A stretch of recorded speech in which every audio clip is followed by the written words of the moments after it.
Nick, did you know that this episode is brought to you by Ice Shaker? I did not. Ice Shaker is sponsoring a Bro Chat, and they have provided us with the 36 ounce and a 24 ounce ice shakers. Do you have an ice shaker? I don't. I think I need one. Dude, why don't you have an ice shaker? Do you know how long you keep stuff cold? It's like 10 hours you keep drinks cold in this thing. You said that's a 36 ounce there? Yeah, so this is good for your intra. It's 36 I can use ounce. that for my intro. That's very valuable. Right. And this is good for your pre-workout. Absolutely. Ice Shaker also has food bags. Have you seen the food bags yet? No, please do show. I'm going to show you the food bags. So right now, these are the shaker bottles. This is a 36 ounce. I just showed you the 24 ounce. They have this little skinny one, which I don't think you could use. But they also have these awesome cooler bags that are waterproof. So, if you spill anything in there, if you put ice in there and stuff, the water won't leak out. So it's like really high quality stuff. How many meals fit in those? I don't know. It looks like you could fit like 3 of these, like 3 meals. That's perfect. You think you're going to get one? I am absolutely going to get one.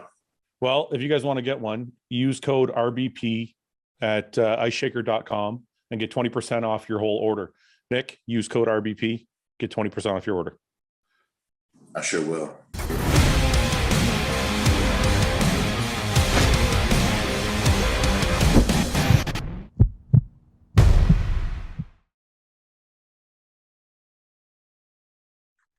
What's going on, everybody? Welcome back to the Real Bodybuilding Podcast, and I'm here with the man of the hour, Antoine Vaillant. How are you, sir? How's it going? I am well, of course. I'm feeling pretty good. It's been a long time, and I finally got you on the podcast. Yeah. And I think it's a perfect time because you just won the Chicago Pro. How are you feeling? How are you feeling after the victory? I feel good. Like everything feels better. It's always fun to compete, especially when you got your loved ones with you and all that stuff. So Vancouver was like super fun. But when you win, it's just the cherry on top. It's just the little extra, like, oh yeah, because not everybody.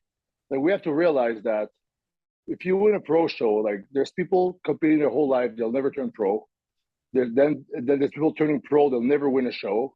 Yeah. And I know that it's very precious that I was able to win twice so far and do the Olympia again in December. So I am grateful for it, and I'm aware that it's special. So I don't take it for granted. So I'll come back to the bodybuilding in a minute, but I want to ask you something because we've known each other for a really long time, and now we do the Telegram. We're on Telegram doing the circles together, and I get to hear you speak. I get to hear you speak a lot more. One thing I've noticed about you in the last, I want to say 5 years or more, is you're very introspective, and you have no ego, and you're very grateful, and you kind of stay away from drama and bullshit. So what I want to ask is this part of recovery? Is it part of growing up, or where does this attitude come from? Well, the thing with the introspection is that I had to learn to introspect my own behavior, my motives behind every actions I do. I had to learn how to express how I feel. I had to learn all that stuff to save my life. Because before because I did 5 rehabs, right? My last one was last year. And before that, I was just this, you've known me before from online. There's just I was just this 26 years old guy who turned pro. I was working hard, of course. And when it's time to prep, I prep. But then it was time to party, I party. Yeah. But and then at some point when my friend passed away from an overdose, they found him on Christmas Eve. I was like, okay, party's over. And then I tried to stop, and then I couldn't. And then I would justify myself. Oh yeah, I'll just do it one weekend. I'll stop. I was so new to it. It's like things now that I know are so obvious to me that back then I had no idea what I was getting myself into. So yeah, it's part of growing up. It's part of all the recovery and the rehabs. I had to learn how to do that. Not because I wanted to, because I didn't have a choice. Because if I didn't do that, if I still had an ego, I would think I still had the upper hand on drugs. Yeah. Which I don't. This is the only thing that's stronger than me. If I start using drugs, I'm powerless and I'm done. So I know that, and that humbles you, right? If you think you have control over yourself and then you don't, and then you have time and again, you see that you fail. It's like, holy shit, maybe I'm not that special after all. I'm not like the one guy, like you see all your weaknesses and and I was like, I had to become very honest with myself and see where my failures were, see where my character defects were, and all that kind of stuff. So I could actually like work with that from that and build my way back up. And you would think I would understand after one rehab. It took me 5. Do you think 5. Do you think people aren't honest enough with themselves? Do you think that's where a lot of the problem comes in? In AA, there's a section in the literature that they actually removed for NA. So AA is a 12-step program for alcoholics. It's the mother of all programs. It was made in the 1940s by 2 guys. And before that, everybody was dying. And these 2 guys came up with that program, and now millions of lives are saved. Yeah. And from that 12-step program, there's a lot of 12-step programs that come out of that. NA is Narcotics Anonymous, just englobes all mind-altering substances. There's even GA for gambling. There's OA for Overeaters Anonymous. So the SIM program works for everything. Yeah. And so in the AA, there's a section that they put that they actually removed from NA because it was too like hopeless kind of sounding, because it said that it's not exactly how it's written, but it pretty much said that the only people who cannot recover is people who cannot be fully honest with themselves. Okay. Or people who are not capable of doing that, which means like mental illness sometimes, or just like a huge ego. If your ego never dies, you will die, pretty much. So the self-honesty and the ego, you have to humble yourself. You have to really, because life humbled me a bunch of times. So now it's like, I know what's what more because of all that, for sure. And you mentioned earlier that I stay away from the drama. It's just that for me, it's like I know what the real suffering is. Yeah. And it was self-inflicted, like an idiot. Yeah. Right. So it's like all this drama stuff. I hear people like just like the last weekend, I would hear people talk about this guy, this. I'm like, man, I'm so far away from all that. Yeah. Everything about the fitness industry is positive for me. And I don't see it. I don't see it the way other people do, because you pick and choose who you talk to. You pick and choose your battles, where you put your focus on. And people who never had like I'm just speaking of my own opinion, of course, but people who never had like real struggle, they will like find like little things will hurt them more. Yeah. Like let's say if a rich kid never had struggle in his life, and then his dad say you can't have the new iPhone. Fucking that's just the biggest suffering he's gonna have this year. Yeah. So you understand what I mean? Yeah. Do you think it's possible for someone to humble themselves, or somebody to be honest with themselves, if they haven't hit rock bottom or haven't hit any real suffering? Listen, if I would have not had any bad consequences, I would still be partying. Okay, I understand that, but like, for example, you're going through the steps in AA. Yeah. If somebody just so when I met John is the one who is the first person I saw, and he didn't teach me this directly. I mean, we were both friends with John. We were both coached by John. Yes. I learned from watching John that your ego can't be out of control, because John was the first person I ever met that had no ego. He was always willing to listen to anybody and didn't get into bullshit and all that. Mm-hmm. So he was the first person I saw like that. So, but John also went through a major struggle. He almost lost his life. So this is what I'm asking is, do you think it's possible for somebody to be like John, or to be like you, or to have, or to learn to shrink their ego if they haven't been to a place where life has been bad for them? From my own experience, I don't think so. From what I've seen. Yeah. Because if you never have like struggle and tribulation, and if you never suffered, and so it's pretty much like my own will and the way I do things works. So I am right. This is, but then if you get your fucking ass kicked a bunch of times, you're like, maybe I'm not the best, That's right. Yeah. That actually, I mean, I'm not going to say I had suffering, but I learned that through competing, because losing on stage, like when I turned pro, I had an ego, and the more times I took second or third or fourth, or just didn't go my way, the more my ego, like I became more humble, and I was like, okay, I'm not as special as I thought I was. So yeah, everybody's fucking good in the pros. that's right. You know? That's right. So yeah. I just wonder because I think a lot of people struggle with this, and I wonder if any amount of introspection can bring you back to humility. So I don't. Yeah, well, yeah, for sure. If they would really look at themselves from another perspective, like if they would be somebody else and look at all the facts and stuff, it's like for sure they could learn, and it's like that hey, look, I'm not like the center of the world, because like even with the addiction, it's like a problem of like that you think you're the center of the world. Yeah. It's like everything revolves around you all the time. Everything revolves around you. You take everything personal, and then everything has to go your way.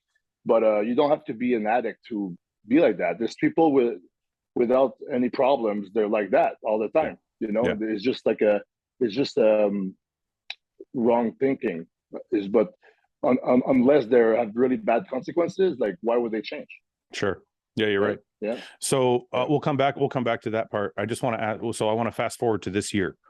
So earlier in the year, and I don't know too much about it, so maybe you can get me up to speed. Earlier in the year, you put out a video saying you had health issues. Is that true? With the heart? Yeah. Yeah. So can you explain? Can you explain what happened there? And then you said there was something wrong with it. So can you kind of walk me through that? Yeah, for sure. So what it was is that there was some people dying in the bodybuilding industry, and then I'm like, you know what? I'm just gonna do extra testing, because there's a lot of stuff we don't know about that just with blood work you don't see. So I was like, I'll do the calcium score, I'll do the EKG, all that stuff, and then the calcium score like came out like that. It wasn't good, you know. So for my age and whatever, I was like in the small percent. When you think about it, like 1 out of 100% is still a lot of people, but still, it was like, what the hell? There's something there.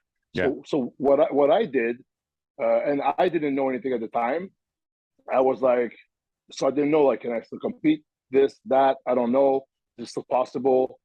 And so I came out with a video on it, just to be like, hey, I did a test and I found something I didn't know I had. So the only reason I did that was to make people do more testing. Yeah. Right. Yeah, the same reason why I share about my drug addiction, because I could do this by myself, not tell anybody, use my support here and be fine on that. But the reason why I do it is just to help people, like if I have the opportunity to make the world a better place by even it's like 0.5%, I'm gonna do it. Yeah. So that's why I shared about that. And of course, because of people, the bodybuilders dying, that happened, which is very sad.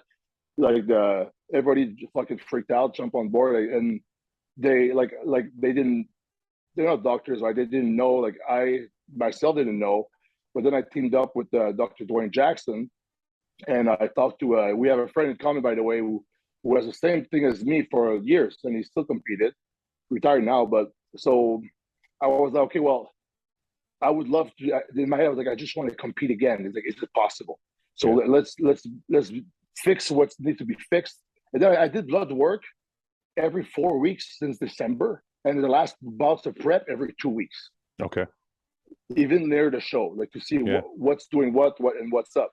And to be honest, like everything improved up until like, of course, like 5 weeks out. Okay. So one second, walk me back. So you saw you had a problem. Yes. And then you wanted to compete one last time. When you wanted to compete not one last time, you wanted to compete again. Was it for one last time, or was it you just wanted to get back on stage and keep going? That's if I want to be honest, the only reason why I didn't announce I was doing a show is because if I had to pull out. Okay, I see. So the other question I want to ask you is, what did Dr. Dwayne Jackson say to you that allowed you to say, okay, I can do this show, or I can do this one and keep going? He told me a bunch of stuff I had to do daily, and I did that to the T. And, can you give me a couple examples? Just, you don't have to give me all of it. Yes. But like, no, yeah. But for example, I think my blood pressure twice a day, morning and night, Okay. And then we had to bring it down, and so we had to keep it there. We had to bring like the good cholesterol up. We had to keep the bad one down. We had to like just all the markers and stuff, and also like because we don't know why exactly I have the calcium score thing. Yeah. You know, and I think it's maybe because I have sleep apnea, right? For years I didn't use a CPAP. Yeah. Is it the party drugs I was doing, like that raised my blood pressure super high? Is it something that's been there for 8 years? Is it something that's been there because I went to 330? It's like, we don't know, but for sure, all the factors like being over 300 pounds, the high blood pressure, and you know, maybe stuff related to dosages, all these things like and are a factor for sure in a sense that we can only speculate because I have no data from before it happened. Sure. Yeah.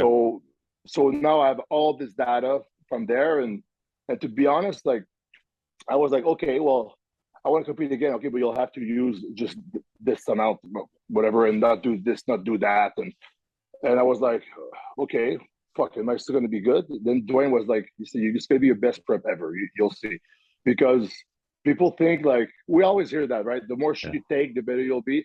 Yeah, man, it's like in my head, I thought I was like, you know, okay, now it's like I have to do bodybuilding on hard mode.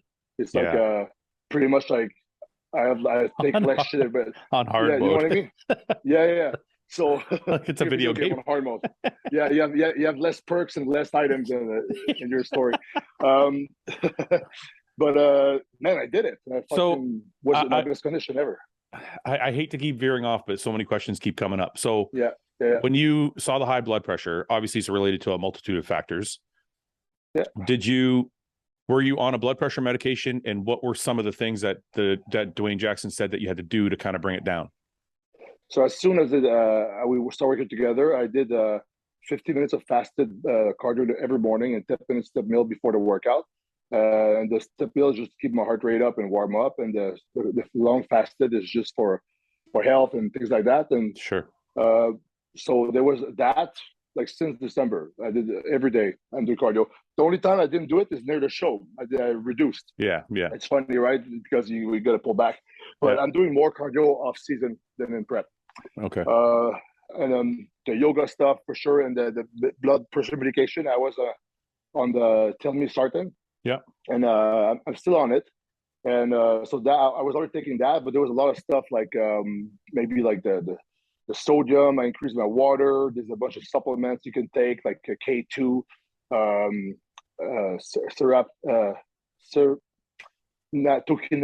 seraptals or something. There's a bunch of stuff I take. Okay. The stuff for the cholesterol. So all that combined together and just like closely, like I talk to him every day. But you had to. One of the main factors too, I want to ask, is you probably had to keep your weight down too. Oh yeah. So when this happened, I just dropped everything, and my goal was to bring the weight down. Yeah. Just to start from there and get everything stabilized, and from there we slowly kind of did the bodybuilding stuff, doing blood work every 4 weeks, and then we just But you never bulked, like, because I know like one of the main culprits of blood pressure is weight. So you brought how far did you bring your weight down?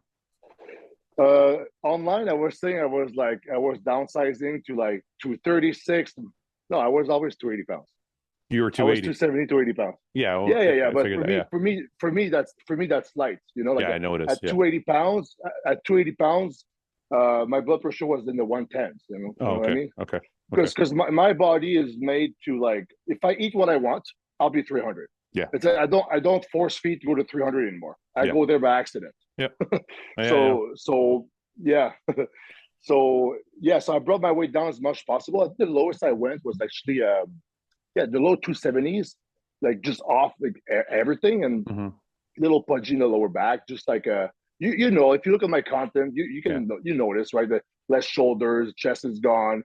But so I look small, but if people who meet me in person, they see that I have a bigger frame than they think usually. Because I always get the comment, like, oh, you look bigger in person. Yeah. So when you were coming back, was the goal to kind of keep your weight at that level, but just kind of recomp and get your body back to like building muscle or filling that muscle back out? Yeah, we kind of like pull a Lebroni, you know? Yeah, you just kind of flopped, like your weight stayed. Flopped it. Yeah. Yeah. So I started my prep at like 17 weeks out. Yeah. And I was like, I think the high 270s. Yeah. You know, and then it kind of like stayed around there. And I went, the lowest I went the day of the Chicago Pro, I was 257. Okay. Yeah. So that's great. So you didn't. So one of the main reasons I would guess one of the main reasons your blood pressure didn't go back up is you didn't bulk again. No, Yeah. no, it was high when I came back from the trip just yesterday because I ate pizza and the water. Yeah, then sitting on the car for so long, and then I look at my ankles. Like it's not bad to be honest. Like, but I was 257 at the show, and then was it yesterday morning I was like 273. So that's 16 pounds. But you had a deep dish pizza. You had a deep dish pizza. Yes, so. And I ate McDonald's twice because the first time I wasn't satisfied. So I did a little bit of like the crazy thing is that I ate some rice and I ate my meals, but then I'm like, you know what? When you drive, I don't feel like me, but when you travel and you take a plane, you drive. If you're off season, you're like, fuck it, because it turns from like because if you don't cheat often, and then traveling sucks. Now traveling becomes fun. I know. I can eat like M&Ms. That's exactly how it feels. Yeah. So I did a bit of that driving back, after the crazy thing with this prep is the prep I cheated the less. How many times? I want to go back to your blood work, but before we do, how many cheat meals did you have? And how long was your prep? And how many cheat meals did you have in the whole prep? So 17 weeks, and the first 7-8 weeks I would do it once a week. Okay. And it was more like an evening where I relax, and then if I eat a big meal, and then instead of meal 6, I can have like a little shake or something. Yeah. That type of stuff, right? Yeah. Nothing. I never binged. Yeah. Because binging can really fuck you up in prep. So I did that, and then the last like 10 weeks, I had like 2 burgers, and then there was nothing. How many weeks was there nothing? Like fucking 7 weeks. 7 weeks. 8 weeks. But for me, it's like it's only about the cheat meals. It's all about the break, the sitting down with your girlfriend, that's right. Or something, That's what right. I mean? Like it's a mental break. That's right. Then I was like, why is like usually Dorian always gives me like more cheats and stuff. Then I realized, Patrick Tour is coaching him and he's giving him 0 cheats. When you're a coach, you absorb what works for you. Yeah. You kind of like so it's like fucking Patrick. Patrick's helping Dorian? Yeah. Oh, I didn't know that. Okay. So he's coaching him. Yeah. So Patrick's rubbing off on Dorian, and then you're not getting any cheats. Yeah, I hate Patrick Tour. I know. Fucking guy. Yeah. He did the same thing with Ben. He did the same thing with Ben. He started coaching Ben, and now Ben is like anti-cheat meals. So that's funny. But the thing is look, I think it worked because my waist was like small, like for the Cali. Yeah. So it did work. It did something, and I think that also for the waist part, the fact that I didn't start my diet at over 300, it's like nothing was like I got like tight pretty quick here. Yeah, there was no bloating or anything. Yeah. No. So only like sometimes at night, if you're not careful, the meals can stack up. If you eat like I gotta go to bed early, I gotta eat just 1 hour and a half. Like there's nothing 100% always perfect, right? But sometimes only like at night I would feel a bit bloated, but man, I could do like vacuums, like I don't do. All right, so we had some technical issues because of me. I apologize, but we're back, and we were talking about cheat meals and how you got none for 7 weeks, and it actually helped you. Yeah. So that's good. But I think it did help me. I won. Yeah. So I want to show people real quick if they hadn't seen it. I'm sure almost everybody has, but if you don't know Antoine, his Instagram, if you're listening on audio, Instagram is Antoine V87. So we're taking a look at your photos here. I think this may be the best Antoine I've ever seen. Do you feel that way? For sure. Yeah. My package overall, for sure was the best, I think. And my condition was even better in Cali. Yeah. And there was even new details I never saw that I had. Like I had like striations in my lats, like at the beginning of it, and I never had that before. Underneath my pec, you could see my underpec. just like going down. Yeah, so My weird. It was underpec. like, yeah, it's like when I was doing like abs and thighs, I was like, what the fuck is that? I thought it was another ab, but it was actually my pec major or minor or whatever. Yeah. Sticking out. So no, my condition was better in Chicago. Okay. So what I want to ask you is, this is really interesting because a lot of people, like you said, think more is better. And you said you had to use less and you had to keep your weight down and you didn't have to bulk and all of these things. And you actually looked the best you've ever looked, in my opinion. So when you say you used less, you don't have to give me exact dosages or anything like that, but how much less compared to like before? Were you like minimal, like nothing? And like, what are we talking about? Well, like the test in half. Yeah. And like less compounds, and then like orals just like the last 4 weeks.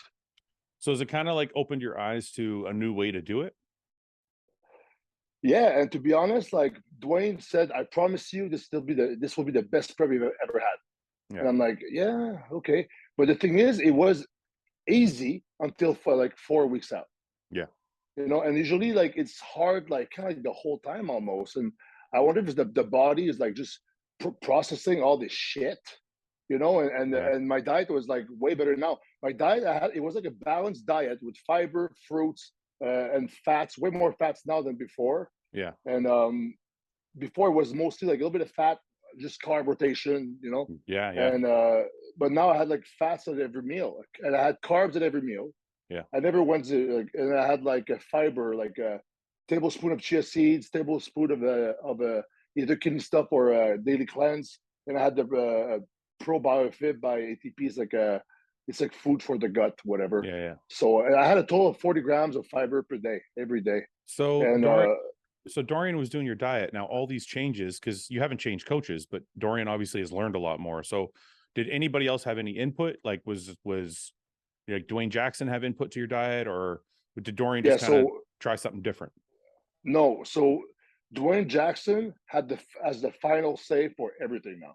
Oh, okay. So for diet and everything. Yeah. So I had like a group chat, just me, Dorian, Dwayne. That was for the chickens and everything, the diet. So Dwayne oversees everything. Yeah. And I'm talking to him every day now. Like now I can call him a good friend.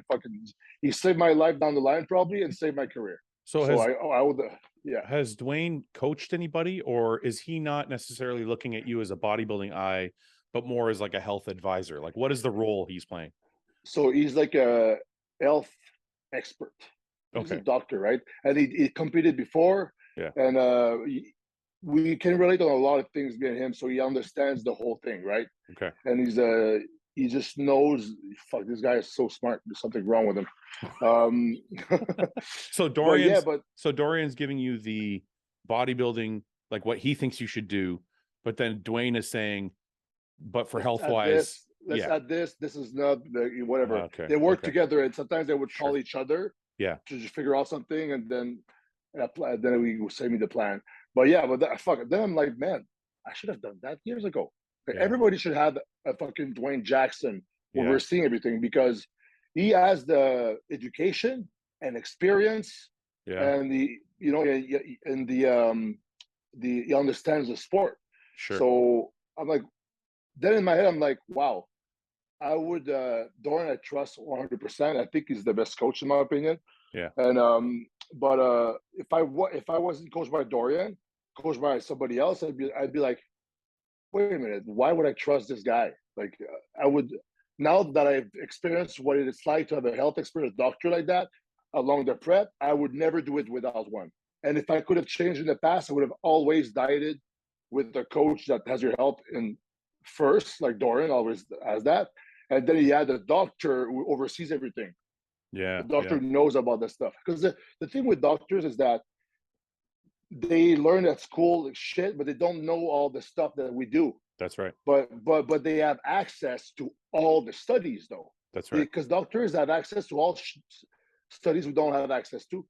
And so it depends on who's proactive and will be interested into really digging that stuff and is smart enough to because you can be book smart and fucking take your way through med school. Yeah. And then there's like smart, open-minded, like proactive research. that's what Dwayne is. It's like it's like another level. So yeah, just so I understand. So it's like Dorian might say you need, let's say, just for example, let's say you need 10 ounces of protein per meal. Would Dwayne be like, well, wait a minute, for health reasons, maybe we should do 8? Like, I'm not saying that's the exact example, but is that kind of how it went? Yeah, but usually they will be both pretty like on the ball, but then sometimes Dorian will be like, oh, I'm not sure about that. Let's ask Dwayne. Then Dwayne will say, I think this is a better thing because this, that. He would actually fucking say all the fancy words and stuff. And then I'm like, yeah, it makes sense. I'll do that. Okay. But yeah, no, they work really well together. It's like I'm super lucky and grateful that I'm just like both these guys are behind my prep, 100%. Yeah. So you have you did blood work, you said, every month leading up and then every 2 weeks within your prep. So during that time, were any of your markers going the wrong way? And did it ever give you any fear, or were your markers going in the right direction kind of the whole way through? No, it's crazy because even when I would start adding stuff, because we would, okay, now let's add this. Yeah. And then it would still improve. Let's add that, still improve. I'm like, what the hell? And then you add this, and then for some reason it improved again after that. So it's like I know exactly what compounds will hurt you more. Sure. And it's easy to it's pretty easy to know which ones usually. This is it's actually pretty incredible because you kind of did your own study on yourself and you watched it the whole way through. So you kind of know now exactly what works for you, what doesn't. Yeah, for sure. Yeah, that's incredible. That's incredible. Yeah. So you get to the show, you look the best you've ever looked. You did Vancouver. Was it disappointing to take second? Did you think you should have won? How did that feel in Vancouver? I wasn't disappointed at all because I did my 100% maximal effort best. Yeah. And everything I do.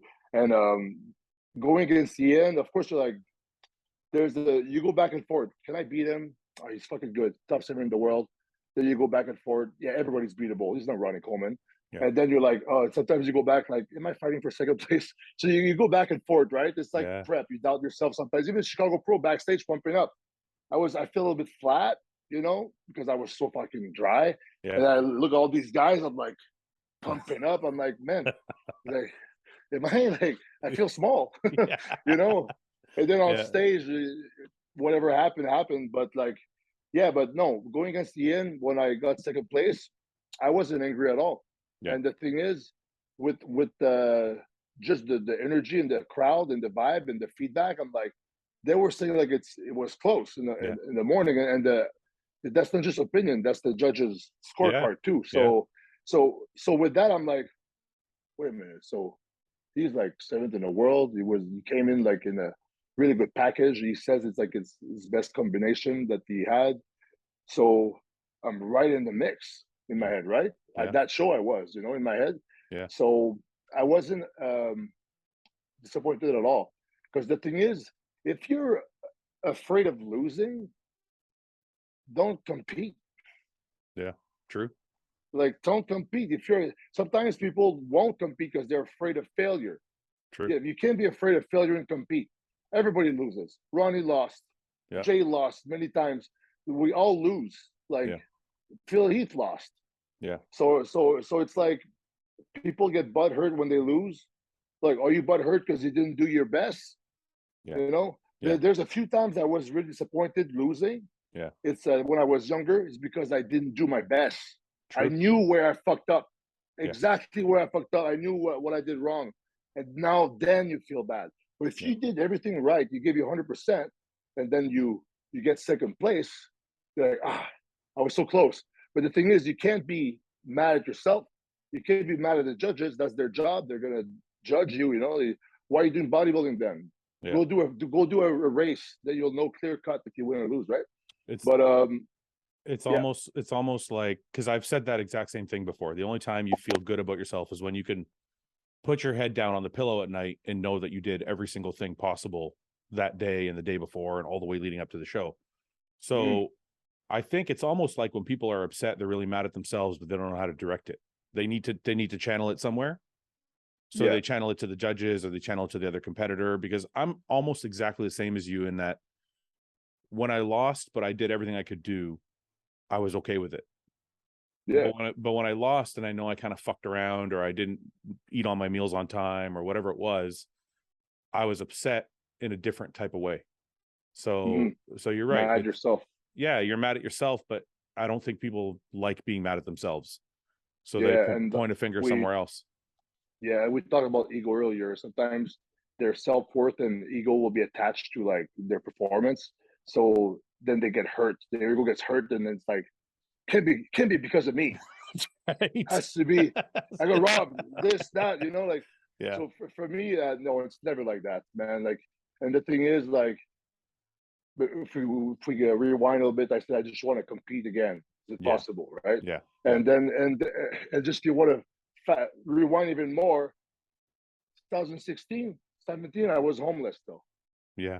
Yeah. It's like if you so for me, it's like I got stuff to look back, and I'm like, man, even if I wouldn't have won a show. I did my best. I was with my friends. I was at my best package. I did the best I could, and I was able to go on stage and battle it out. That's why I go on stage and I'm like, I do the full experience. Yeah. I don't just pose and just like, no, I'm there. It's like, let's go. You're having a really good time. Yeah. Yeah. Yeah. It's like, and I'm pretty quiet backstage and stuff and leading up to the show. But as soon as like I hear my name, it's like, let's turn it on. Yeah. So that's what I did. So for me, it's that if you give you 100%, you can't. It doesn't matter. Yeah. Where you place or where you're gonna place, because and also if you it makes me laugh when people say like, yeah, I'm gonna win this. I'm like, you don't know shit. You don't even know if you'll be there tomorrow. That's right? True. And the thing is, like, everybody can win. Yeah. That's what people don't understand. That it's like another example. If I just want to talk about my own experience, Yeah. Italia, New York Pro, I was 7th place. Yeah. Iain won that show too, actually. Yeah. Yeah. And then people say, oh, whatever, I flopped. And then all the guys over me were like, some of them won shows, this and that. And then a week later, I beat all the guys that beat me and won. So I remember that. The thing with the thing with the pros, within the top 6, anybody can like win depending on who's sharp and who's not. It's true. Right? And who fucks up, who doesn't fuck up. Yeah. So anybody can win. You can lose. You can win. Everybody can lose and win. Was there a deeper sense of elation or happiness in Vancouver when you got there, just because you weren't sure if you're going to be able to compete again? Was there a sense of like maybe sitting backstage or sitting in your hotel room before you went, the day before, maybe thinking, fuck, I wasn't even supposed to compete and now I'm here? Yeah. Well, I was pretty in the zone. You know how you are. I was pretty in the zone, to be honest. I was like of the things to do, just like, you know how it is when you get obsessed with. But I would step back sometimes, and I would be like, yeah, I would remember what I told myself. Yeah, I'm going to compete. This is good. And I would also always tell myself that, okay, what can I control? Like, I can only control right now, the efforts right now. I can't even control the future. I don't know what's going to happen. So I should focus on that. I should just focus on today, how I can make my next actions, the best I can. And then I would always tell my mom, I'm just doing my best, Mom. That's all I can do. Because the best you can do is just your best. That's it. Right. Yeah. You can only control your effort and your attitude in life, in your action. Everything else, you have no control over it when you think about it. Yeah. No, it's true. Right? Yeah. So I want to go back, because honestly, man, your outlook on life is very inspiring. Like, to someone like me, like, I feel like I'm very introspective, and I always want to be a better person. So when I see your behavior and your outlook on life, it's inspiring to someone like me, because I'm like, okay, I want to be like that. I want to have that type of outlook. So, but take me back to before. So when was the first time you got into drugs, and how did you get out of it? Was it because your friend passed? Was that the first time that you got out of it, or how did you get out of it the first time?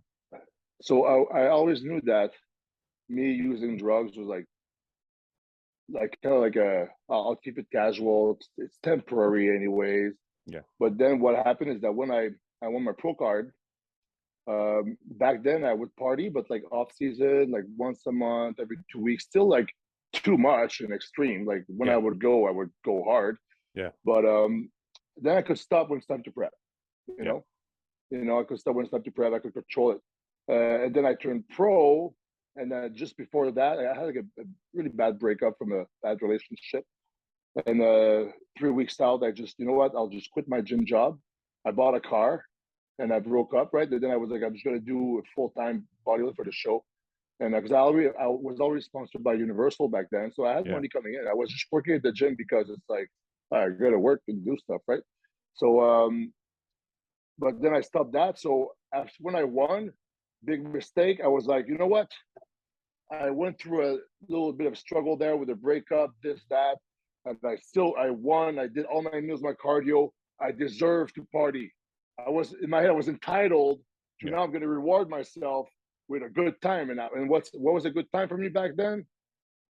I'm not going to go into details, but it was a good time.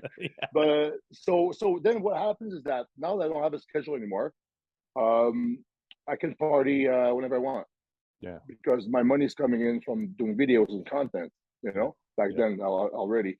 So if I want to party on a Tuesday afternoon, I can.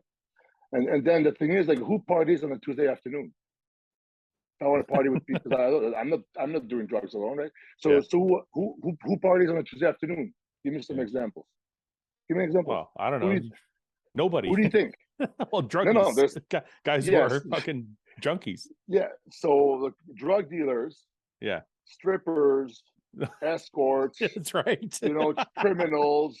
Yeah. So and then I was like, and they loved partying with me because I wasn't that. Mm-hmm. So I was like, okay, so I started hanging out with those people.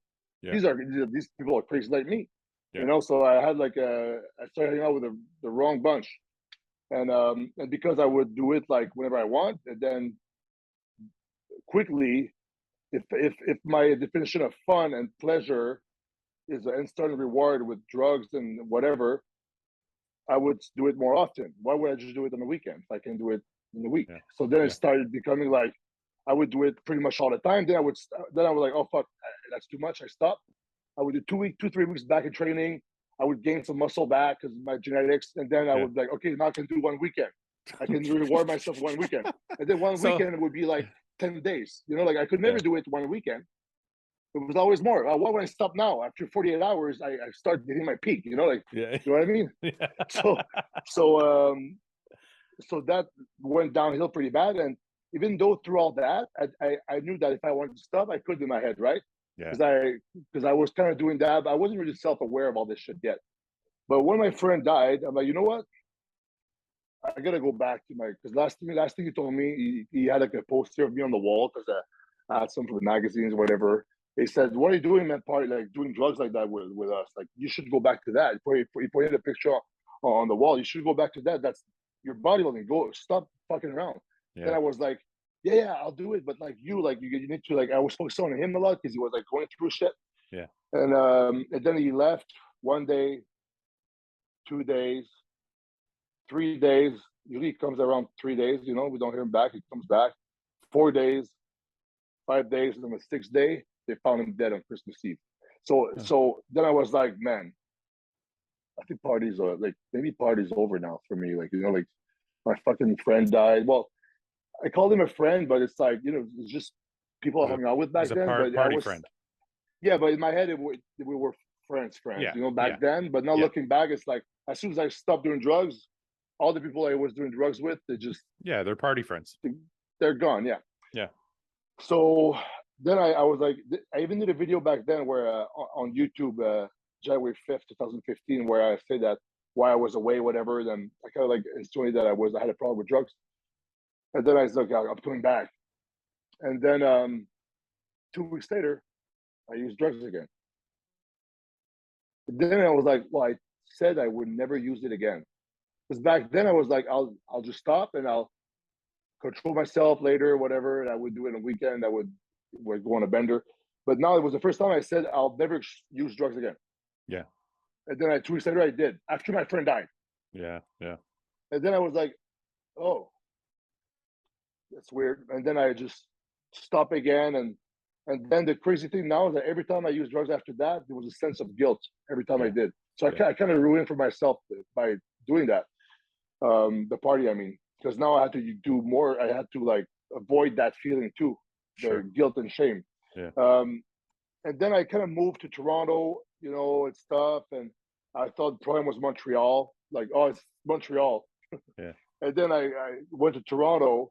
The fucking problem is inside. It's always been inside since I'm a kid. So that didn't work. And then I used drugs again. I tried to stop. I was in another relationship, you know, and had then you gone to any rehabs at this point, or still no no, rehab? No, okay. Never, because I was trying to stop by myself. Yeah. And I was failing miserably. And at some point, you know, they found me in a car, passed out, because I was awake for days, because I'll always be awake for like days on end. And so my body was shutting down. So I parked just by parking the car. I just passed out in the car, and my locations were on my phone. And they found me, like the girl I was dating at the time and one of her friends, and that she was like freaking out, right? Because she saw me like try and fuck up and lie. Because as an addict, you're gonna lie. No, I'm not high. Yeah.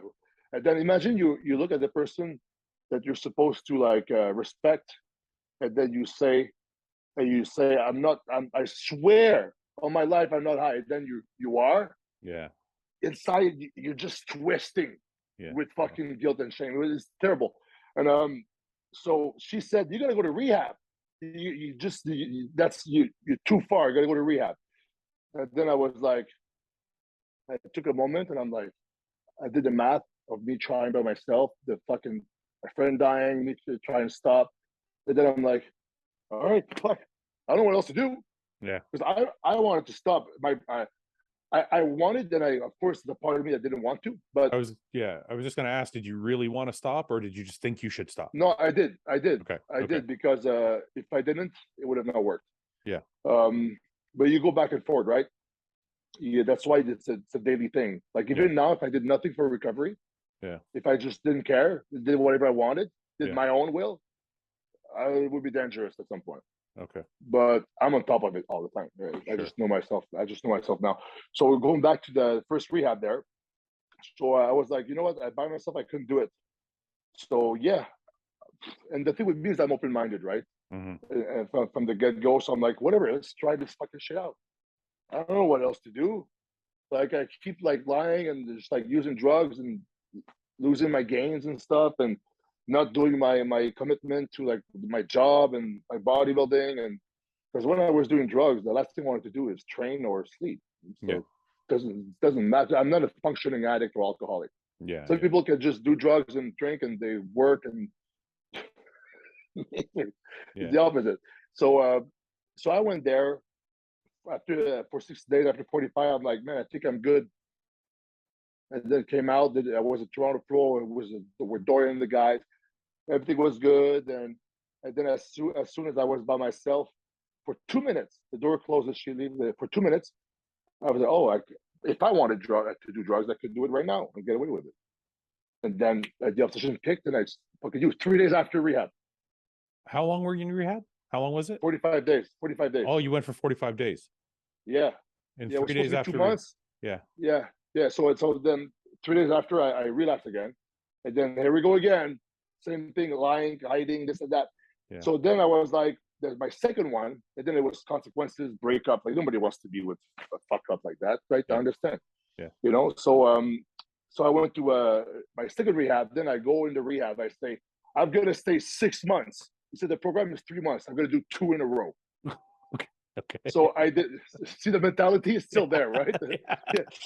So I did 6 months. 6 months of rehab. The second one, and the first one. You were there. You were actually there for 6 months. All of them, I'm there 24/7. Yeah. Okay. Yeah. So the first one was like a high-end one where the guy knew who I was a bodybuilding. I had the room was like $40,000 a month that I had, and I had a really good deal. And I had my dog there. I had food I wanted, like a steak, and it's like a vacation. The second one was like one for people from the street. Yeah. And I lost the contract eventually, so I had to pay it for it myself. And then at some point, because you could be on welfare and just have it paid. I did that like 2 or 3 times with the rehabs. So I did 6 months, and that one was good because we dug deep, and it was a 12-step base where I started to learn about the 12-step. So I do that 6 months, and after that, it was going well for a month. Then I relapsed again. Jeez. After 6 months of rehab. And how do you wait. So I want to get into your mind a little bit. How do you relapse when you get out? You're there for 6 months and you're like, you get out and you're like, okay, I'm good.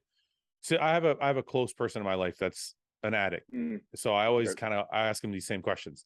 How do you go from I've solved my problem, I feel better, I'm ready, I'm on the straight and narrow, to and knowing that you have an addictive personality to using again a month later?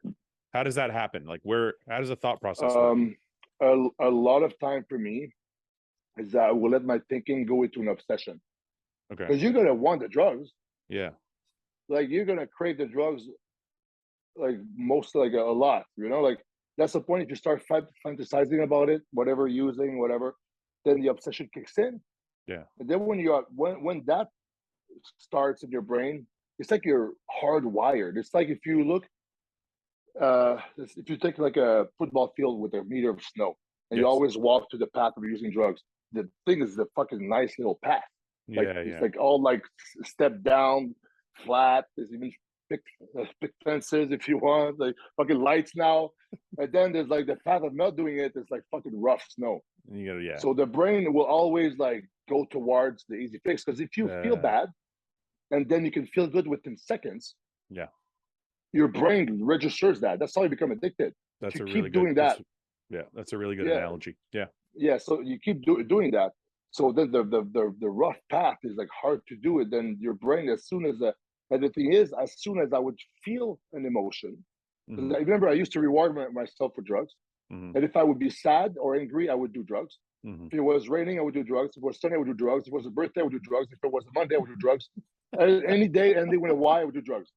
Yeah. So that's how I would do it again. It's just that my brain is just like hardwired to do it. So at some point, I just too weak, whatever, or I didn't have enough. I didn't suffer enough yet, I guess, too, and I didn't do it as much effort in recovery, and then I relapsed again. So, and a lot of times why I would relapse is that I would have a heightened sense of emotion, and if I'm angry or really hurt, when you're really angry, you can bang on the table, you don't think right, you can say things you don't mean. Yeah. Well, it's because when you're on heightened emotions, your IQ goes down, if you want to say like that. Okay. So you become like stupid when you're emotional, right? Yeah. So I don't make my best decisions when I'm emotional. Sure. So I would always make the decision to do drugs, not when like everything is good. It's calm, more like it's more like when you're angry or excited, because I'm really impulsive. Yeah. I would make a decision out of the whim. Fuck it. I would have a case of the fuck it's, I call it. I would say, fuck it, nothing matters anyway. Or get angry, and just do it. So that happened a bunch of times for relapses. But after my second one, I did a third one, and that one was good. It was the same one as the first one, but the counselors were really good. I really dug deep there. And after that, I was actually good for 6 months. And then something happened. I was actually after that. Was this after the? Yes, that's after the third one. I was staying in the shelter in Hamilton at the Salvation Army. They did a mistake. They thought that they had like a program for drug addiction there. They just sent me into the shelter. So I was living with like people from the street with mental issues and the homeless people with trays, with with little food stamps to just like to eat the food. And I would have only like, I think $200 a month. How long were you there? How long were you there for? Just a month, because I thought I was going to a halfway house, like a sober living house. But that wasn't it. So I stayed there a month because I already paid for it with the government and stuff. So okay, I guess my friend Aaron, he's my sponsor, my best friend too, since 2015. One of my best friends. He dropped me there. So you sure it's here? I said, yeah. He said, fuck, man. It felt so bad. Because they were all, if you go, I don't know if you went ever Hamilton on York Boulevard. This is where I was. Okay. Yeah. And so then I was like, oh, fuck it. I'll just do it. Fuck it. I'm here anyway. Like, what else am I gonna do? So I went there, I slept the first night, fucking rashes everywhere because I had my own room, but I had like red bumps everywhere. Like, what the fuck is this? Like, so I go and I complain, and then just putting my forearms on the counter, I would have rashes. It was so dirty in there. Yeah. So they changed my mattress. I was fine. Stayed there a month. My room was the size of like, I don't know, a locker. The bed was like those little army like bunk beds, like whatever. a cot. Yeah. Yeah, but then you know what? I was around people like the lowest people of society, and I was one of them. You know, and then when I would eat, I actually cried that time. I was like, I had the tray, and I was like, I wanted to eat, sit at a table. I would choose somebody who didn't cut my appetite, sit in front of me.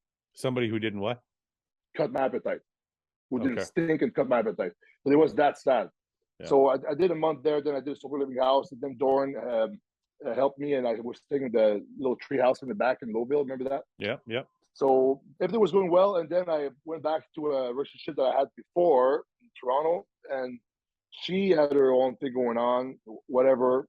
And then I felt betrayed one day because of something of how I processed the thing that she did. And I was so angry. It was the first time I even told Dorian and the guys, like, the first time I hear the devil in my head since before. Yeah. And I was so hurt and angry that I was like, you know what? Fuck everything. Fuck it. Fuck the world. Fuck myself. Fuck this. Fuck that. I'm going to go get fucked up. So I got hurt. So I decided to hurt myself even more when you think about it. It's kind of weird. But that one was a rough one. When you start out the bender like that, it was like 2 or 3 months of nonstop. I tried to go to rehab 3 or 4 times during that time, and I was running away. I had like one time I was in the hospital, and I just ripped up everything. And I went to the rehab. They said, you're too fucked up to go to rehab. Go to the hospital first. I was like, oh, all right. So they sent me to the hospital with my wallet by myself. So I ripped up everything. The thing was like beeping and stuff. I had my stickers on me. Grabbed my stuff. I ran, and I just jumped in the bus. And then I got somebody to pick me up, and I kept partying. So I was pretty crazy. Are you living on the street at this point, or like what? Because I know you're living. Oh, I was not living anywhere. So I would just go from places to places, hotels, just like couch surfing, pretty much. Oh man! But I didn't realize that in my head at the time. I thought I was just partying. Right, but then sometimes I would sometimes the sad moments when I hear about it, I would be like at Tim Hortons on a Thursday morning at like 4 a.m. trying to find people to party with. You know those people that at Tim Hortons by themselves, they're fucked up. Yeah, that was you. Yeah, holy shit, that was me. That's that was crazy. Me. So I did that, and then at some point I just went to detox, and that was my fourth one. Yeah. So my fourth one, I went back to Montreal, and I just went to another rehab, fourth one. This one was actually 2 months, 2 months, 2 or 3 months. And that one was, oh my God, very strict. We would do the body count every like fucking 15 times a day, where everybody has to be there. You raise your hand when they name your name. Yeah. So that was like, it's pretty much like how rehabs are sometimes, is that your life is out of control. You have no structure. They will put back the structure in it, by force, pretty much, you know? Yeah. So I did that, but all of them, once I'm in it, then I kind of like sleep and wake up, and I always do the rehabs 100%. Like I've always, all of them, I was in it to win it. So it's just when you come out into the world that made you use drugs. Can I ask you, looking back at it, so you've been to rehab 5 times. Yeah. Do you think, because you said you do them 100% when you're there, do you think you've learned a little bit each time to get to the point where you are now? Yeah, everything like is I learned something different at all of them. The one that I actually learned it's different every time, but the last one, like after the one I did last year, it was my 5th one, right? So I did only 30 days, but we're very effective. And 2 days in, I was already like, why did you rehab? Why did you relapse last year? Because you had already been doing pretty good. Like at this point, for people who don't know, at this point you were kind of doing well. Your physique was good. You'd done the Olympia. Yeah. So I did the Olympia. I did the one at Cali before that. Yeah. And it's my own fault always, my decisions. But I started like drinking a little bit in 2020, whatever, or before that. And I had a slip actually one time. Actually, it's just I was in a relationship that wasn't good for me. Yeah. You know, not because of each other, but just because it just didn't work. Yeah. And it just wasn't good. It was like kind of a toxic relationship. But it's not anybody's fault. It's just that's how it is, right? I don't want to talk badly about anybody. Yeah. That's not how it is at all. But then I was like, you know what? Maybe I can drink. And then I started like misusing prescription pills. And then before the Olympia, I started like adding like anti-anxiety like pills, like benzos. And wait a minute. This is like while you were prepping for the Olympia. Yeah. Okay. Yeah. Because I was like, because I have ADHD, right? So I need like medication if I don't want to have fucking scatterbrain and nothing gonna get done. But the thing is that I gotta follow them like they are written, or else it's like a relapse, right? So now it's like it's very different. Now I'm like, I know like my recovery comes first. There's nothing that's gonna change that. But back then I was like, I didn't, because I was drinking sometimes and nothing that was happening. Yeah. So I was like still going to my 12-step meetings, but I wouldn't say much because I felt phony, like I wasn't true. That's right. Because it's a program of abstinence from all drugs. That's right. So it's like I wasn't really fully in it, and that was my mistake. And then I started playing around with other stuff, and then the Olympia. So pretty much like I was already going to an obsession towards that, and then with the prep, the obsession on the prep. But then it's like obsession is like it's like a picture that when you have a car, you press the brake, it stops right away. Yeah. Obsession is like a train. Yeah. Press the brake, it doesn't stop right away. So the Olympia was the brake, it was ending there. The train kept going. And fucking crashed. You know what I mean? So, and then I was hurt again, emotional and hurt because of stuff that happened. And I just said, fuck it one day. Because I had no recovery.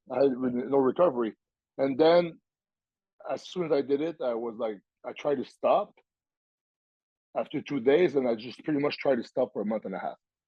And it was literally like I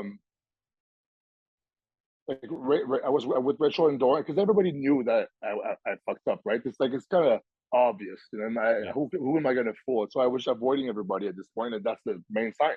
Yeah. You know, that's right. Yeah. So pretty much like called the rehab, and I was going to get back home and just do the rest. And Rachel put her foot in the door, and she said like, "No, you're staying here." And then I was like, because I would never bring stuff to their house out of respect in my head, you know. So I wanted to use the rest, which is like stupid because it's not gonna do anything. Yeah. It's like, what the fuck is it gonna do? I'm gonna run out anyway. Yeah. So just as an addict, it's just like you want to do everything, right? Yeah. So she just put physically herself in front of the door, and of course I chose them over it. But there was this fucking inner crisis then, because it was the first time that like I felt that way, and it's like I could literally like see and feel like a demon and the fighting inside me, you know, like. But I just at some point I just said, "Oh, I give up," and I sat down and I just cried, and that's like we call in the program the act of surrender is where you actually surrender to the fact you're powerless to the program and everything, and that's like part of like the you know, the acceptance of that part of the first step part of the program to start recovery. And then as soon as I surrendered, you know, the obsession was gone. Woke up the next day feeling like with my head I have right now. Yeah. It's just that was because if I add drugs in my system, the obsession kicks in. The devil is like kind of like, if you want a picture like that, is there and it has a hold on me. Sure. Like everywhere I go, it's gonna push me like a puppet. I tried and it brings me back, right? But if you surrender, it's like it's like you have that relief from you a little bit. Sure. And it's not even like there's no explication, but like that's why we have like a higher power in the program, because it's like I'm not doing that. Like who removed it?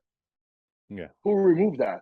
Why now I can start my recovery? It's just like that's why they call it a spiritual program. That's why it's like people they think it's weird, but it's like it's the only thing that saves millions of lives.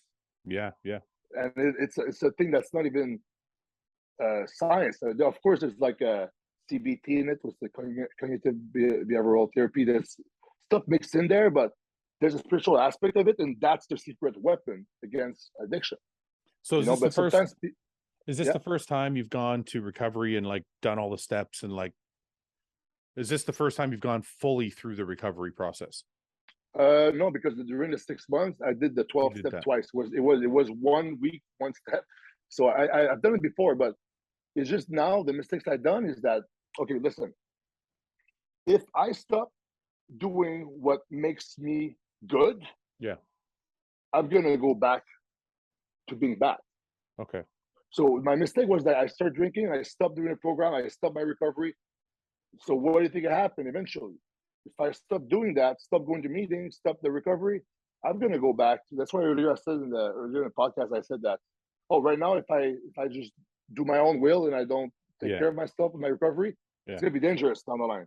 Maybe not right away, maybe not in a month or 2 years. At some point it's gonna happen. And when am I gonna die?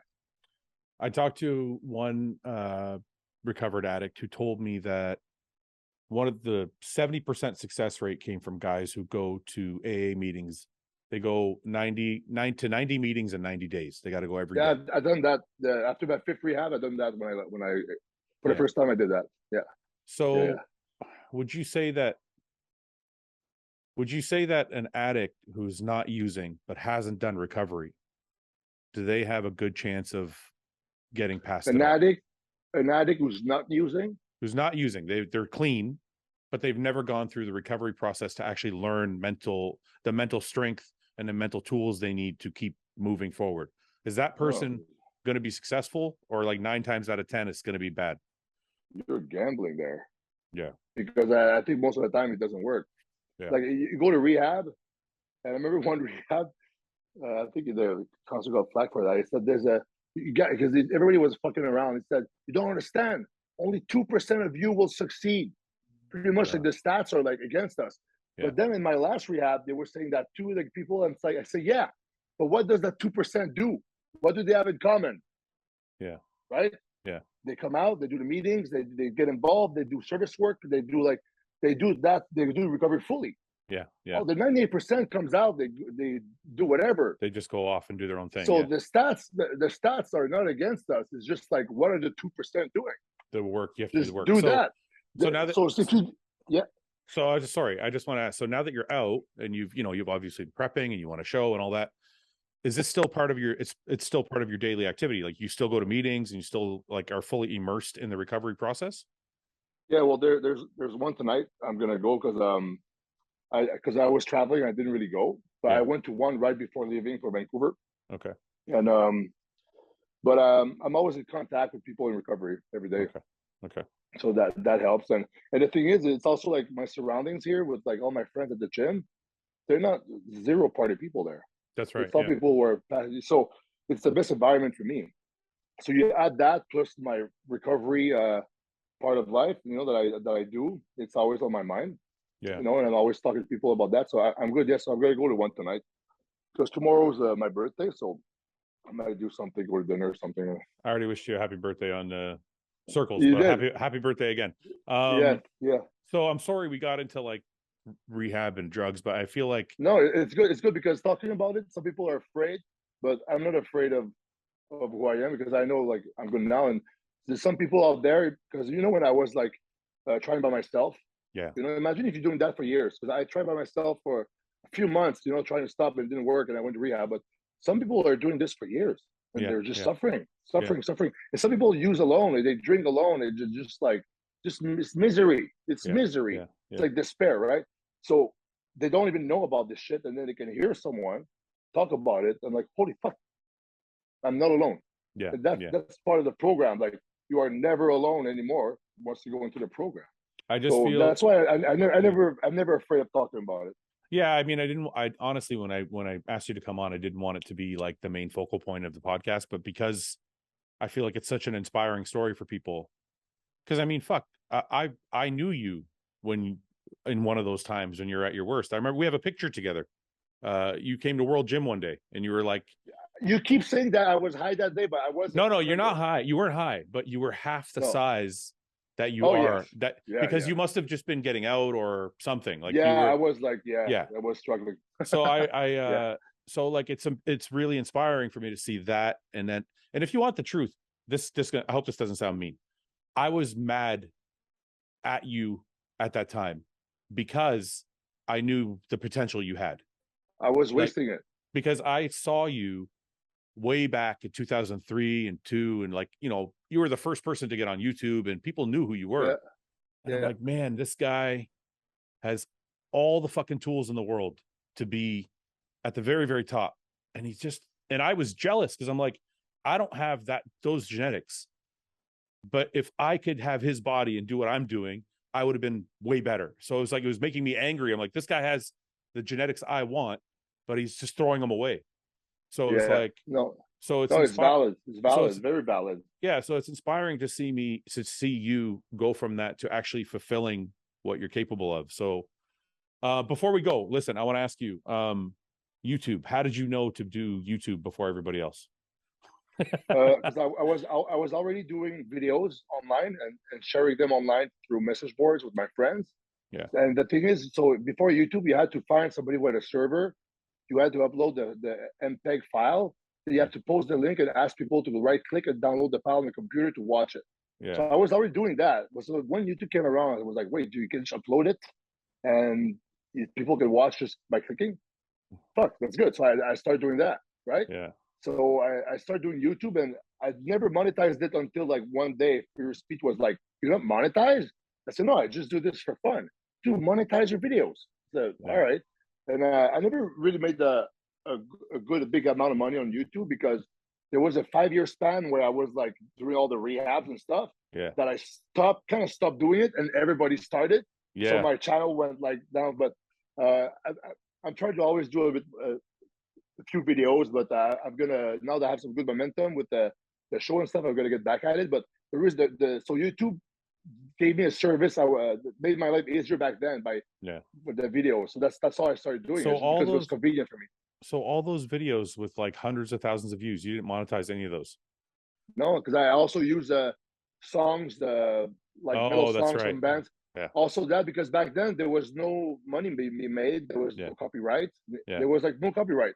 Yeah. So whatever, it's okay. But they're like little artifacts of videos. Like it's like it's a memorial. It's like it's like your life on video. But so I have a question, because a lot of those videos are really out there, and they're like, I mean, you're a very charismatic person naturally, but they just seem a little bit crazy. Were you high when you were making those videos or no? Some of them I was, some of them not.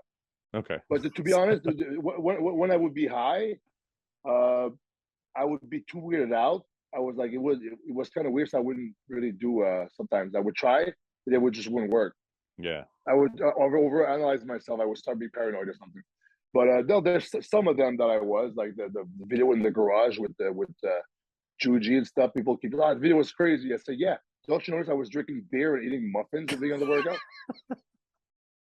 Yeah, you know, like, it's like I would. So for sure, like I matured, let's say the least, over the years. But people who know me in real life, they notice that I'm pretty much the same guys in the videos, though. Yeah. Like, there's me online, me in person is like I'm still kind of like the same person, I find. So yeah, no, there's nothing really forced in those videos, really. Like, of course, when you do an intro, we kind of ramped it up. Hey, what's up, guy? Whatever. But yeah, I'm pretty much. I think I'm the same person. Yeah.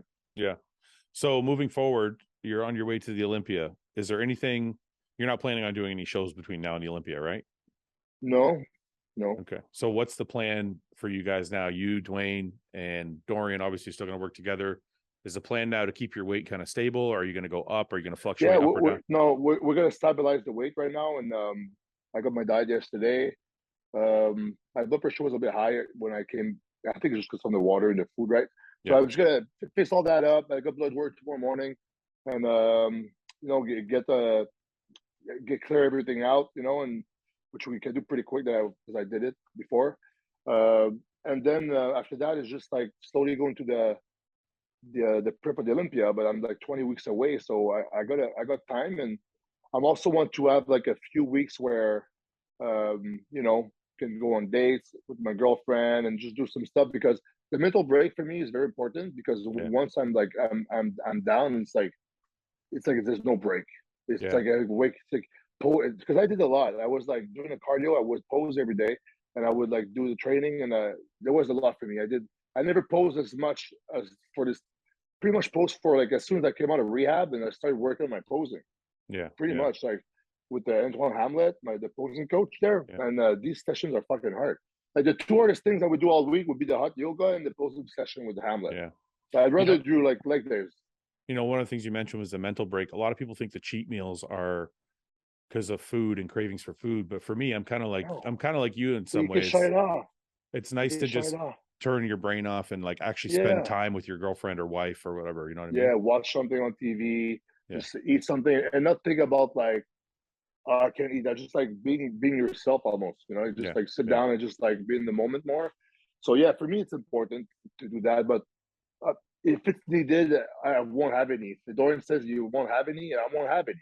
You know, because in my head, it's like I have to listen to what he says 100%. It's like, that's how I am as an athlete, and I'm pretty easy to prep, to be honest. So that's why like when I can have him, I will have him.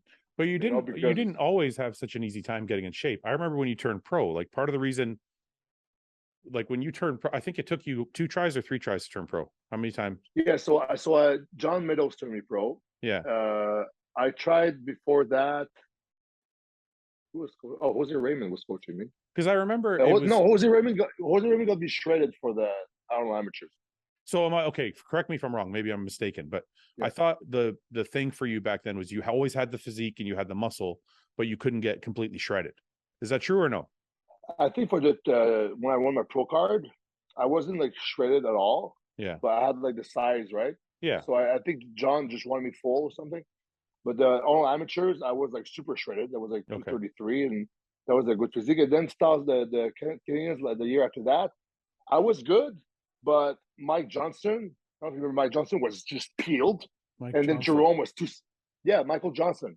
He actually drank water to go up a class in the super heavies because he thought he had a better chance. He actually won the whole show. It was so diced. Wait, and then Jerome Bravo was second. I'm Mike Johnson from Newfoundland or from out east, Nova Scotia. Yeah. Okay, I know Mike Johnson. Yeah. Okay. Yeah. I miss the guy. I used to hang out with him all the time. Yeah. And so he won that show. I became friends with him that day, and I trained with him for a whole year. Then I won the following year. But yeah, so he was first. Jerome Bravo was second at 275. Jerome was huge. I remember Jerome. He was like 6'1", like just massive. Oh my god, it was the biggest guy I've seen in my life. Yeah, I remember that. And so yeah, I got beat then, but then I came in like bigger and better for the 2012. But then it's after that I fucking sucked. 2013, the New York Pro, like with the diaper posing trunks. Like what was? Because I signed the contract, so I thought I had to do it, or else I will like get banned. Yeah, but I was out of my mind. I was like, it was the beginning of my descent, to be honest. But what's the diaper posing trunks? It's like I had like, because my glutes were not in. I was like, I'm trying to use trunks that are kind of old school to hide like your ass. Yeah. Don't pull it up. I can't find it. I'm not gonna be able to find it. Okay, it's funny though. You can find it if you want. You just type New York Pro 2013 Antoine. Let's see. Terrible. Can you find it anywhere here? Yeah, it's over there. Click the top left. Top left. I see them. No, top left. I see it. There's 3. I see it. No, the top left. The picture. Oh, top left. The last press. I thought it was a good idea. That's awesome. You're basically wearing classic shorts. Yeah. You look good there though. That's Cedric there, right? Yeah. No, that don't look good. Like if you look at I mean you're not shredded, but like you have a lot of fucking muscle. Like your shape is really good. Yeah, I was like 260 something. That's great, man. I know. Well, Antoine, I'm really happy for you, man. Everything seems to be going the way it's supposed to be. Do you want to say anything, any message, any thanks? Of course. Like, I would never be able to be where I am without the help of Dorian Hamilton. You know how he is, right, Fouad? Yeah. And without his help, because every time I would mess up in rehab, and as soon as I would be doing good, he would be helping me. And I could go from having nothing to being successful really quick again and again because of him, right? Yeah. So, and as a coach, since 2018, I chose him. And man, it's like, I wouldn't want to be coached by anyone else. Yeah. Anyone else. I think if, at least for me, I think he is the best. And this time around, combined with Dwayne Jackson, who, like I said, pretty much saved my life down the line, you know, by helping me like do the tests and stuff, and having my health always first and as a priority on point. Yeah. And helping me with the prep. It's like, man, he saved my life down the line in my bodybuilding career. So the two of them together, Dwayne and Dorian Hamilton, are like the main two factors on why I ended up doing this and winning. You know, winning is a cherry on top, but like just doing this again and being at my best. So these guys, like I owe the victory to them, you know, and I wanted to win that for Dorian as much or even more than for myself, because he deserves all the wins, to be honest, because he helped so many people. People know him. What I'm talking about, people who don't know him, is like he's one of the best people around and in the industry. Probably like the one of the most righteous people with the best values and with integrity. You know, and of course, I'd like to thank my sponsors, AG Muscle, Iron Bowl Strength, Right Aware, and Fit Menu, and you know, all my friends back home, Pure Muscle and Fitness, which is probably the best freaking gym in the world, to be honest. Like when you think about it for bodybuilding, like seriously, it's pretty insane in there, man. If you add a sauna and a pool, it's like better than the oxygen gym. You know what I mean? Yeah. So so just a lot of gratitude for these guys, and of course, shout out to my girlfriend over there. What's she doing? How long have you been with your girlfriend now? It's gonna be a year in September. Good for you, man. Yeah, no, she's the best. And she made this prep so easy. I've been a year with her almost, and we didn't fight once, not even prep. Not once? Not once. Is that because of you or because of her? I think it's because of both of us. Well, sometimes one person is a little bit more understanding than the other. So are you both just like in perfect harmony, so there's no fighting, or is she really understanding? No, she's very understanding, and she's very like easygoing, and you know, and I'm very patient too. Yeah. In prep, I will never. Sometimes I will respond like short. Yeah. Then I wait, and I kind of introspect, like we said, that I'm like, you know what, I'm sorry I said like that. I didn't want. Right away I like catch myself, because I had to learn how to do that anyway. Making amends is part of the program too, right? So that's why like addiction was a curse. Now it's a blessing, because I'm so much more better because of recovery. Yeah. But yeah, shout out to her for sure. And my mom, you know, my birthday tomorrow, and I always think about that. Why am I the one being celebrated? She's the one who did the crazy work. Right? Like she was used like this, like just 35 years ago. She had a big belly. And somehow 9 months ago I was this. You always think of then she made me like a wizard. So she deserves all the wizard praise. So shout out to my mom too. She's you always think also. You know, one thing I've always known about you is you always think of things different than everybody else. Nobody's ever said that. Nobody's ever said that in my life. So we'll celebrate your mom. Happy birthday to your mom. Yes, exactly. Good job, Mom. Thanks for creating me. All right, Antoine. Listen, one more thing. Where are you going to place at the Olympia? Well, the prediction I have, because I was close with Iain Valliere. Yeah. I think I have a feeling they're going to stack me up near him. Think so? Well, right. So you're saying bodybuild. So I know predictions are kind of stupid, but are you saying top 10 just for fun? I want to do top 10. Is that your goal? Yeah, it's my goal. Like my goal is the highest that we can. My goal is to give 100% again. You know what I mean? Like you can only control and say so much, but for fun, if I'm in the top 10, that's an improvement from the last Olympia. Yeah, that's an upward little climb there, so that's good. But I look at the list; it's pretty stacked, though. Oh yeah, the list is pretty stacked. Like Sean Farida's in it. I'm like, there's a lot of fucking guys. Like, it's pretty stacked. Yeah, it's like how many competitors is there now? I think the last time I counted, it was like 25 or something like that. It's a deep. It's like more than the other years. When I look at the lineup, it's like you can see kind of maybe who the top 5, top 6 would be. and then everybody else is just toss up. Yeah, it can go. Who's on, who's off? Who's on, That's who's right. off? And so the one I did, there were 17 guys, right? I don't remember. 18 guys, because I was like 15. Yeah. I think Regan was like 16, and 17 was he won. Yeah. Morel. So and then last year, I don't remember how many guys there were, but this year is at 25, and there's a few shows still.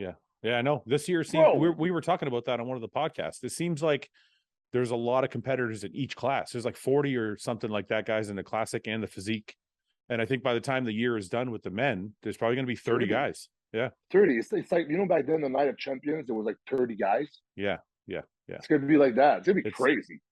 I was actually, when we were talking, me and the guys were talking, I was actually wondering about that. Do you think, since we're talking about it, do you think that's a good thing or a bad thing for the Olympia? Do you think the Olympia should be more like you have to earn it more to get there, or it should be as many guys as can win? Well, earn it more. Only the winners qualify. I know, but like we were talking about, should the Olympia lineup be that big? Or should you narrow it down to like 15 people? Like maybe only the top tier and second tier shows qualify, third tier shows don't. You know what I mean? Like, do you think there's too many guys or no? You think as many guys as possible is better? I don't think so.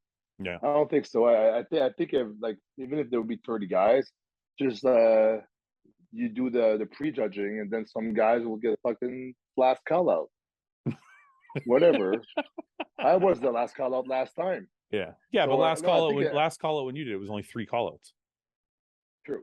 Yeah. So now it's gonna be like 5 call outs. Yeah. Yeah. Oh, is it hard to judge 30 people? That's what I'm saying. It's like it gets complicated, right? The more guys you have there. So it's like, should you narrow it down as the year goes on so that there's only 20 guys or 15 guys and it's the cream of the crop, you know? Maybe just remove the points. Yeah, that takes out like 2 or 3 guys. How many guys qualify points? 3 or 5? I think it was 3. 3? Yeah, you get rid of those 3. Yeah, I would get rid of those 3. And you want to make it harder? No problem. Just like only top 3 qualify, not top 5. What do you? Oh, from the Olympia. Yeah. And then the Arnold, only the first qualifies or the top 5? No, I think only the first qualifies. Okay. Yeah. Okay. I was thinking like the third tier shows don't qualify you for the Olympia. Like Vancouver. Yeah, but then the thing that sucks about that is less guys will do it. So then it makes the promoter not want to do it. No, you're right. Yeah. I think is it because there's more pro shows this year? There's more shows this year. Yeah, that's the other option, is you could just narrow down the shows. That way the shows will have a deeper lineups and you get less guys at the Olympia. Yeah, that could be an option, but we'll see how it goes. Maybe it's going to go really well. I mean, it's going to be fun to see all the guys competing anyway, so it's not a big. We're just having a discussion for fun. Yeah. No. Anyway, either way, like I think anybody who can have the chance to go to the Olympia is like it's a nice thing, right? Is this your second? Is this your second time? Second one, yeah. Good for you, man. Yeah. Antoine, listen, it's been a lot of fun. Thank you for coming on. Thank you for sharing all the behind the scenes and deeper stories so people can learn from it. So no problem. I appreciate the time, man. I'll talk to you soon. Yeah. Okay, see bro. You guys. Take it easy. Thanks for watching. Thanks for watching. Please subscribe, share with your friends, and like the video. And if you get a chance, check out the description for all the different links to all the different places you can find Hostile and myself. And lastly, check out hostile.com for our new line of supplements and all of our apparel and gear. Thanks again for watching.